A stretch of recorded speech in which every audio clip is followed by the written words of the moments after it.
here's the toy that we're going to review for today. This is the Turtles of Grayskull Super Shredder Mutated Serpent Ninja Master from the Masters of the Universe X Nickelodeon Teenage Mutant Ninja Turtles. And as you can see here, wala na nga dito yung figure natin sa loob kasi unbox na natin siya nung nag-live tayo. And at the back, may magandang artwork lang dito ni Super Shredder Viper with the Turtles. And yung mga accessories lang na included kay Super Shredder. Yun lang. On the side, Super Shredder. On the other side, Super Shredder. On top, just some blocks na sumabog. And at the bottom, barcode and stuff. And pag na-unbox natin dito si Super Shredder, first, meron lang tayo ditong parang maliit na manual niya.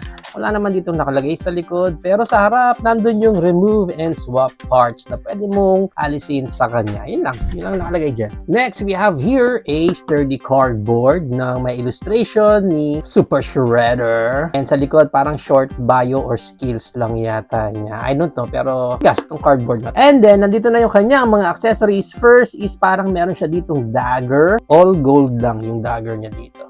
Yan yung itsura ng katawan and ganyan yung pagka-spike nung pinaka-dagger niya. Next, we also have here is another parang staff naman niya na may snake head. Itong pinaka-harap niya dyan. And then, yun ang itsura niya. Tapos may body dyan. And then, yung hawakan. Yan naman. May texture pa yung pinaka-blade niya, which is nice. Yun nga lang, again, dito sa likod. Hollow earth na naman. So, butas na naman yung dyan sa loob. Pero, okay lang naman. And itong staff niya and itong dagger niya, pwede natin pag-combine yan. So, parang malaking spear itong pinaka-weapon niya. Next is, ito naman, parang another dagger niya ito, pero this one is ikakabit natin dun sa tail niya later. Pero yan ang pinaka-itsura niya. Astig ang itsura nito. So, let's move right along na dito kay Super Shredder. Check muna natin yung overall look niya. Yan ang itsura niya. Yan, okay. Snake na snake talaga siya. Wala siyang paa. Okay, and then, kaya naman niya tumayo kahit wala siyang paa. Medyo sturdy naman yung pinaka-snake body niya. Then, let's take a closer look sa kanyang details. Yung face niya yan. Nandiyon pa rin na may mask niya, yung helmet niya as Shredder. Ma-identify mo pa rin siya as Shredder. Then yung cape niya, yung sa shoulder pads niya, may mga blades. Even dito sa mga arms niya.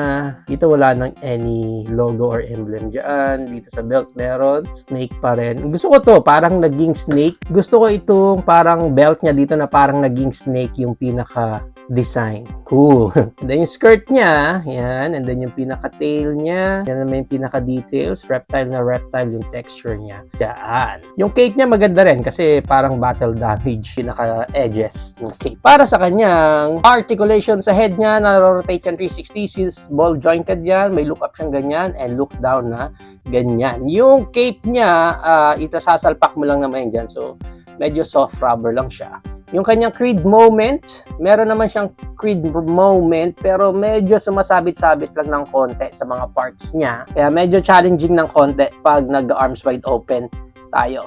Although itong shoulder niya, pwede rin ma-rotate niya ng 360. Elbow bend niya, medyo challenging din kasi humaharang naman itong pinaka-accessories niya dito sa arms niya. So, pero meron naman siyang elbow bend kahit paano. Naro-rotate din yan 360. Yung kamay niya, naro-rotate din 360 and merong up na ganyan, napapop off. May up na ganyan and down na ganyan. Sa body niya, wala siyang ab crunch pero naro-rotate 360 itong pinaka-whole body niya. The skirt. And then, dito sa bandang upper portion ng tail niya, yan. Ball jointed din siya dyan. So, kahit paano, namumove. Dito sa kabilang side. Dito sa middle part is ball jointed din. So, namumove din ng ganyan. 360.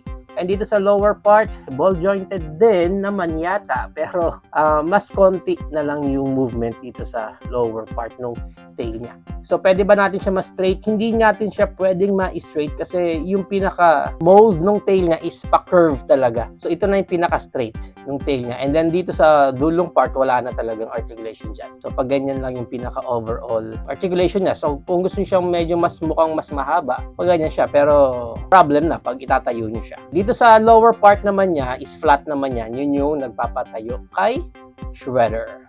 Now, itong accessories niya, yung sa may tail, dyan lang natin yan lalagay. Pop in lang natin yan dyan. Pag ganyan. And then, yung kanyang spear, Hindi natin ipahawak sa kanya. Yung hands niya pala, yung isa lang ang weapon wielding. Dito sa kabila, masyadong maluwag. So, hindi niya kayang hawakan dyan. Wala siyang ibang alt hands. So, dito lang talaga siya sa right hand pwede mag-weapon. And also, itong weapon niya na to, since natatanggal yan dyan, pwede nyo rin pahawak ito parang, yun nga, parang spear lang niya. Dagger. Pero dito sa kabila nga, sayang eh. Hindi na niya pwede mahawakan yan dyan. So, yan, si Super Shredder. Super. Now, iba pa sa mga accessories niya, of course, yung armors niya pwede rin matanggal dito sa kanya. First is, itong sa head niya, yan, hindi pwedeng matanggal kasi kasama na yun sa buong mold ng head niya. Pop off lang natin yan and then pwede mo na matanggal yung kanyang pinaka-cape. Anong itsura niya? Pag wala yung cape, yan, astig pa rin naman yung itsura dito ni Shredder. So, para matanggal natin yung iba pang accessories, tanggalin natin, pop off natin yung head, pop off natin itong half body niya, tanggalin natin yung skirt, pwede mo rin matanggal itong kanyang plot armor. And then, of course, yung hands niya, pwede rin natin matanggal yan dyan. Tanggalin mo itong sa arms niya. Yan, pwede matanggal. And also, itong sa shoulder niya. Ganon din dito sa kabila, pop off lang yung hand, naka-armor niya sa arms and shoulder. Yan. And then, pop off. Balik na natin yan. Yan. Sayang nga, sana pati yung helmet niya pwedeng matanggal para mas astig lang siya. So, yan, si Shredder naman, pag wala siyang mga armors, medyo mukhang malamya na siya. Pero, okay pa rin naman itsura dito ni Shredder.